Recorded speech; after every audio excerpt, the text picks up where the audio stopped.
എടാ ആദി, ഞാൻ ഇല്ലാതെ നീ പടം തീർക്കണം, എനിക്കൊന്ന് കാണണം. നീ ഉണ്ടേലും ഇല്ലേലൊക്കെ ഒരേ കണക്കാ. നീ ഡ്യൂപ്പിട്ടല്ലേ അഭിനയിക്കുന്നത്. വെച്ചിട്ട് പോടാ എന്റെ ഫോണിന്റെ ചാർജ് കളയാ.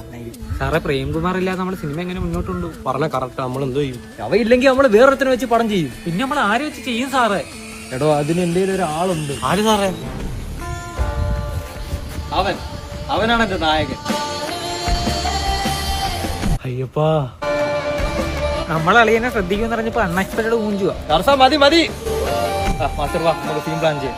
റാമ്പ് ചെയ്യുന്ന ബൈക്ക് ജമ്പ് ചെയ്യുന്നതിന്റെ കൂടി 2 സൈഡ് എക്സ്പോഷൻ, 2 സൈഡ് ബോംബ്, അത് നമ്മൾ VFX സെറ്റ് ചെയ്യും. അത് തന്നെ ഇന്നോവ ഓട്ടോയൊക്കെ ലാൻഡിങ്. സംഭവം കൊണ്ടല്ല, കേൾക്കുമ്പോ തന്നെ ഞാൻ ചാർജ് ആയി. നമുക്കെന്ന് പറഞ്ഞാൽ അത് കഴിഞ്ഞിട്ട് ഒരു BGM കൂടെ കൊടുക്കാം. സാറേ, എനിക്കൊരു ഹെൽപ്പ് വേണം. എന്ത് ഹെൽപ്പ്? എന്റെ ഫോണിൽ ചാർജ് ഇല്ല, ഒന്ന് ചാർജ് കുത്തുക. സി ടൈപ്പ് ആണ്. Seat type. സാധാ പിന്നെ ഉണ്ടോ സാറേ? എന്നാ കുത്ത്.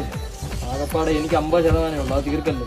സാറേ, നമ്മൾ ചാർജ് ചെയ്യും, ഇനി ബാക്കിയുള്ളവർക്ക് ചാർജ് ആവണ്ട. എടാ, ബാക്കിയുള്ളവരും ചാർജ് ആവും, തിയേറ്ററിൽ ഇരിക്കുന്ന ആൾക്കാർ വരെ ചാർജ് ആവും. എന്റെ ഒരു യമണ്ട ഐറ്റം ഉണ്ട്.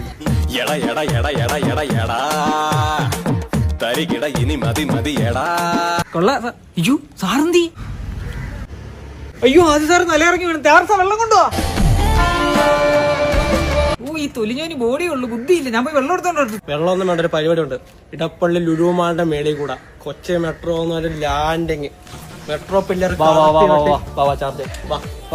ഇവിടെ അടുത്ത എട അത് കഴിഞ്ഞിട്ട് എന്തുവരുന്ന പരിപാടി? ഹലോ ആദി. എടാ, നിന്നോട് ഞാൻ പറഞ്ഞല്ലേ, നിന്നോട് സംസാരിക്കാൻ എനിക്ക് താല്പര്യമില്ല. നീ വന്നില്ലേ ഞങ്ങൾക്ക് ഒരു കുഴപ്പമില്ല. എടാ, അതിനല്ല ഞാൻ വിളിച്ചേ. എന്റെ ഒരു ഇൻവെർട്ടർ ഇവിടെ ചാർജ് കഴിഞ്ഞിരിപ്പുണ്ട്, അതെങ്ങ് ചാർജ് ചെയ്ത് തിരിച്ചയക്കാവോ? ഞാൻ ചാർജ് ചെയ്തിട്ട് വിട്ടേക്കാം. മാസ്റ്റർ ഒന്നിഞ്ഞു വന്നേ, ചെറുതായിട്ടൊരു തലറക്കാം. അതിൽക്കൂടെ 4 സെറ്റ് പടക്കം പൊട്ടി വിത്ത് ബോംബ്.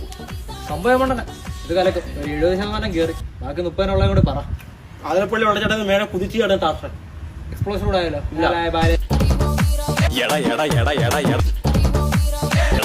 എടാ